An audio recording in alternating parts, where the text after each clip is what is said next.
जहां एक तरफ पश्चिम एशिया में तनाव और वैश्विक राजनीति में हलचल तेज है, तो वहीं दूसरी तरफ भारत की कूटनीति, व्यापारिक रूट और ऐतिहासिक विरासत से जुड़ी बड़ी खबरें लगातार सामने आ रही हैं।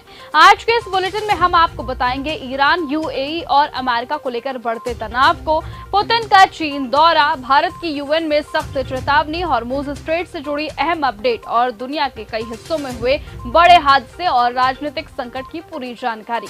नमस्कार, आप देख रहे हैं न्यूज गंगा और मैं हूं आपके साथ निशा भारद्वाज। ईरान के आइलैंड पर होगा कब्जा। यूएई पर ईरान के खिलाफ आक्रामक कदम उठाने का दबाव लगातार बढ़ रहा है। रिपोर्ट के मुताबिक ट्रंप के करीबी अधिकारी ये चाहते हैं कि यूएई ईरान के लावान आइलैंड पर कब्जा करे। ईरान युद्ध के बीच यूएई, अमेरिका और इजराइल की नजदीकी बढ़ी हुई है, जबकि खाड़ी देशों के रिश्तों में तनाव गहरा गया है। ट्रंप के बाद अब पुतिन जाएंगे चीन। व्लादिमीर पुतिन 19 से 20 मई को चीन के दौरे पर जाएंगे, जहां उनकी मुलाकात शी जिनपिंग से होगी। दोनों नेता व्यापार, रणनीतिक साझेदारी और अंतर्राष्ट्रीय मुद्दों पर चर्चा करेंगे और इसी दौरान कई अहम समझौतों पर हस्ताक्षर होने की उम्मीद है। भारत ने यूएन में जताया। संयुक्त राष्ट्र में भारत के स्थायी प्रतिनिधि परफथेनी हरीश ने हॉर्मुज स्ट्रेट में जहाज पर किए जाने वाले हमलों की कड़ी निंदा की है। उन्होंने कहा कि जहाजों पर सवार आम नागरिकों को खतरे में डालना और हॉर्मुज स्ट्रेट में जहाजों की आवाजाही रोकना बिल्कुल गलत है। उन्होंने अंतर्राष्ट्रीय सहयोग के महत्व को भी जाहिर किया है।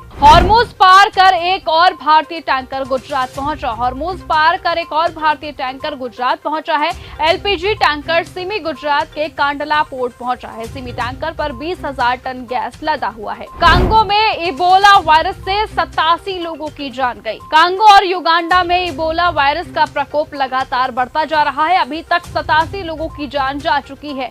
आपको बताएं कि इमरजेंसी भी वहां पर घोषित की जा चुकी है। बैंकॉक में बस और ट्रेन की टक्कर के बाद लगी आग। थाईलैंड के बैंकॉक में शनिवार को एक भीषण ट्रेन बस से टक्कर से कम 8 लोगों की जान चली गई और 20 से ज्यादा लोग घायल हुए हैं। आपको बताएं कि रतचाथेवी जिले में एक रेलवे क्रॉसिंग पर हुई ये दुर्घटना बताई गई है। जब बस लाल बत्ती पर होने के कारण पटरियों पर रुक गई तो वहां मालगाड़ी समय पर ब्रेक नहीं लगा सकी, जिसके बाद ये दुर्घटना हुई है। क्या गिरने वाली है ब्रिटेन की लेबर सरकार? यूनाइटेड किंगडम में राजनीतिक उथल पुथल के बीच ब्रिटिश प्रधानमंत्री कीर स्टारमर पद छोड़ने को तैयार हैं, लेकिन अपनी शर्तों पर। यूके के मीडिया रिपोर्ट्स में इसके बारे में बताया गया है। यूके में लेबर सरकार मतदाताओं की नाराजगी और आंतरिक विवादों से जूझ रही है। ऐसे में स्थानीय चुनावों में खराब प्रदर्शन और कैबिनेट मंत्रियों के इस्तीफे ने मौजूदा संकट को बढ़ा दिया है। ईरान पर फिर हमले की तैयारी कर रहा अमेरिका ईरान के बीच तनाव कम होने का नाम नहीं ले रहा। इसी बीच अमेरिकी राष्ट्रपति डोनाल्ड ट्रंप की तरफ से